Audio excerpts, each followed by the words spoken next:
எல்லோருக்கும் வணக்கம். எல்லாரும் எப்படி இருக்கீங்க? ரெண்டு பேரும் ஜோரா பேசுங்க. என்ன மைக் போடல, சத்தமா பேசணும். சரி சரி. எல்லாரும் எப்படி இருக்கீங்கன்னா கேட்காதீங்க.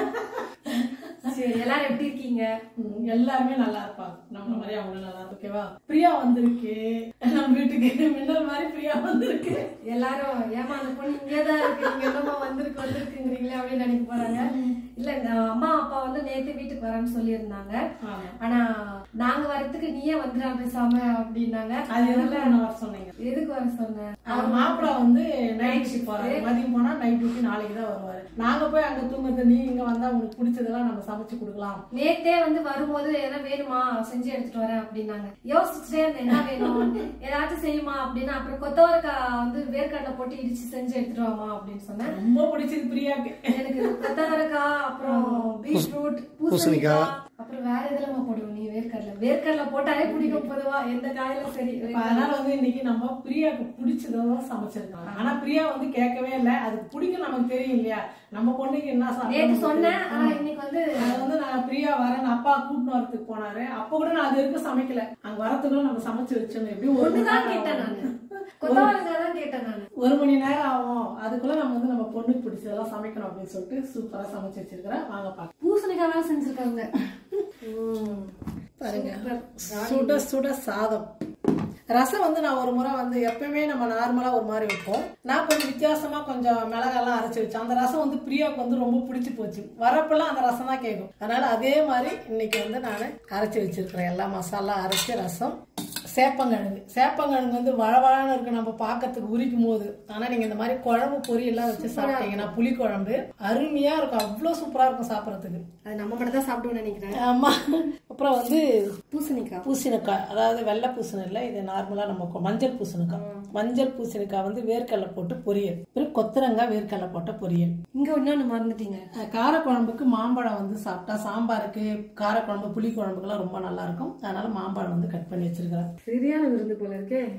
ஏன்னா இன்னைக்கு மாப்பிள்ளை இல்லாததுனால நம்ம வெறும் மாப்பிள்ளை வந்து ஏதாவது ஒண்ணு முட்டையோ, சிக்கனோ, ஏதாவது ஒண்ணு நான்வெஜ் ஒன்னாவது அவருக்கு செய்வோம். அதனால இன்னைக்கு வந்து சண்டேவா இருந்தாலும் இன்னைக்கு நம்ம வீட்டுல வெஜ்ஜு தான், நான்வெஜ் கிடையாது. அதே மாதிரி பிரியா வந்து ஃபர்ஸ்ட் டைமா எங்கேயோ போயிட்டு எங்களுக்காக கொஞ்சம் வாங்கிட்டு வந்தாங்க.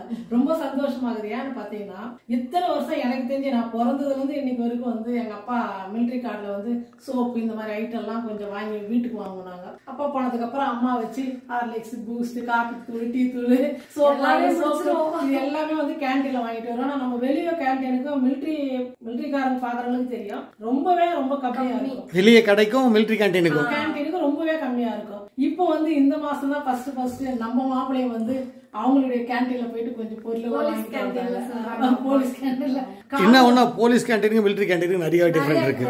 போலீஸ் கேண்டீன்ல 30% டிஸ்கவுண்ட் கொடுக்குறாங்க. அப்படின்னா மிலிட்டரி கேண்டீன்ல 6 ரூபாய், 5 ரூபாய் அதிகமா இருக்கும். கம்மி அந்த அளவுக்கு. அதை விட இது கொஞ்சம் அதிகம் தான். இருந்தாலும் பரவாயில்ல, நம்ம கடையில வாங்குறதுக்கும் இது கம்மி. இருக்கும்போது நம்ம வாங்காம இருக்க கூடாதுல்ல. சரி, அவங்க வாங்கிட்டு வந்தாங்க. எனக்கு தெரியாது. வாங்கிட்டு வந்து போன் பண்ணிச்சு நைட்டு பிரியா, கார்டு இப்பதான் அப்ளை பண்ண வந்தது அப்படின்னு சொல்லிட்டு. சரி, சும்மா நாங்க கார்டு வாங்கலான்னு போனோம். அப்புறம் பொருள் வாங்கிக்கலாமான்னு கேட்டதுக்கு கொஞ்சமா இருந்தா வாங்கிக்கோங்க, ஏன்னா க்ளோஸ் பண்ற டைம் ஆயிடுச்சு, கொஞ்சமா இருந்தா வாங்கிக்கோன்னு சொன்னாங்க. ஒரு 4-5 பொருள் மட்டும் வாங்கிட்டு வந்துட்டோம். அது வாங்கிட்டு வந்துக்கிறாங்க. அது என்னன்னு சொல்லிட்டு நம்ம பாக்கலாம். நிறைய வாங்கிட்டு வந்துட்டாங்க அப்படின்னு நினைச்சுக்காதீங்க. போனது அவங்க வந்து டைம் முடிஞ்சிருச்சு அப்படின்றதுனால சரி ஃபர்ஸ்ட் டைம் வந்திருக்குன்னு கொடுத்தாங்க.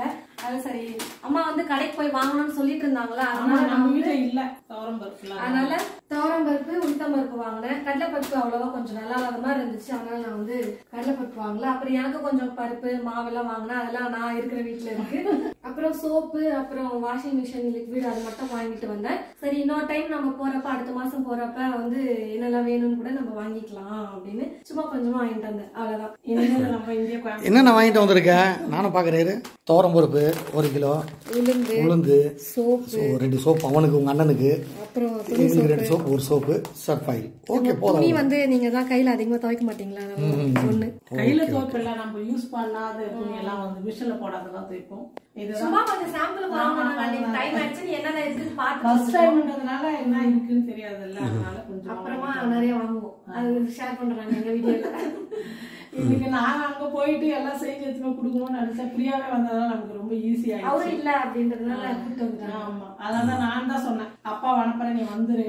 எல்லாம் இந்த ஊர்ல இருக்கிற வரைக்கும் தான் நீங்க கூட என்ன சும்மா சும்மா வந்து பொண்ணு அப்படி எல்லாம் யாரும் நினைக்க மாட்டாங்க. பொண்ணு எல்லாம் டெய்லி வந்தாலும் அம்மாங்களுக்கு சந்தோஷம் தான். அதாவது பிள்ளை கல்யாணம் ஆயிட்டு ஒரு மருமக வந்தா நாங்களே கூட கொஞ்சம் கூச்சப்படுவோம். அப்பப்போ வாரத்துல 2 நாள் 3 நாள் நம்ம பொண்ணு வந்தா மருமக என்ன நினைப்பாளோ என்ன சொல்லுவாங்களோ அப்படின்னு நம்மளும் கொஞ்சம் ஒரு அச்சமா இருக்குல்ல, பயமா தான் இருக்கும். என்னதான் நம்ம உரிமையோட நம்ம பொண்ணு பெத்து வளர்த்தாலும் நம்ம இருக்கிற வரைக்கும் நம்ம அவங்கள பார்த்து தானே செய்யணும் பிடிச்சதெல்லாம். நாங்க எங்க ஊர்ல போய் செட்டில் ஆயிட்டோம்னா அதுக்கப்புறமா இங்க வர்றது கொஞ்சம் ரேர் தான். ஃப்ரீயா வர்றது கஷ்டம். ஆனா நான் தான் போனோம். நான் தான் மாசத்துக்கு ஒரு முறை போய் ஒரு வாரம் இருந்துட்டு கூட பார்த்துட்டு வரணும். எல்லாரும் அம்மாவும் அப்படிதான் நினைப்போம். பொண்ணு வீட்டுக்கு போனோம்னா ஜோரா தான் கிளம்புவாங்க எல்லாரும். சரி, இன்னைக்கு நம்ம வீட்டுல வந்து சிம்பிளா பிரியாக்கு பிடிச்ச மாதிரி. சிம்பிளாலாம் இல்ல, நல்லாவே பண்ணிருக்காங்க. அம்மாக்கு இது சிம்பிள். நமக்குலாம் இது பெருசுதான். ஏன்னா நம்ம சேனல் பாக்குறவங்களுக்கு தெரியும் அம்மா சமைச்ச விருதுல நிறைய சமைப்பாங்களே, நீ கம்மியா இருக்குதுன்னு. நீங்க ரொம்ப சிம்பிளா முடிச்சிட்டோம். ஏன்னா சமைக்கிற வீடியோ எல்லாம் நான் வந்து எடுக்கல. அப்பா வந்து கூட்டு வர போயிட்டாருங்களா, தம்பியும் இல்ல. அதனால இந்த ரெசிபி எல்லாமே நம்ம வீடியோல வந்து எல்லாமே இருக்கு. கொத்தரக்காய் பொரியல், பூசணிக்காய் பொரியல், கருணக்கிழங்கு காரக்குழம்பு, சேப்பங்கிழங்கு காரக்குழம்பு, இந்த மாதிரி புளிக்குழம்பு காரக்குழம்பு எல்லாம் நம்ம வீடியோல நிறையவே இருக்கும். நீங்க போயிட்டு அதை செக் பண்ணியும் பாருங்க. இப்போ வந்து டைமும் 2 மணி ஆயிடுச்சு. நாங்க போயிட்டு சாப்பிடுறோம். நீங்களும் சாப்பிட்டு இருப்பீங்க. சாப்பிடாதுன்னு நீங்களும் போய் சாப்பிடுங்க. எல்லோருக்கும் நன்றி.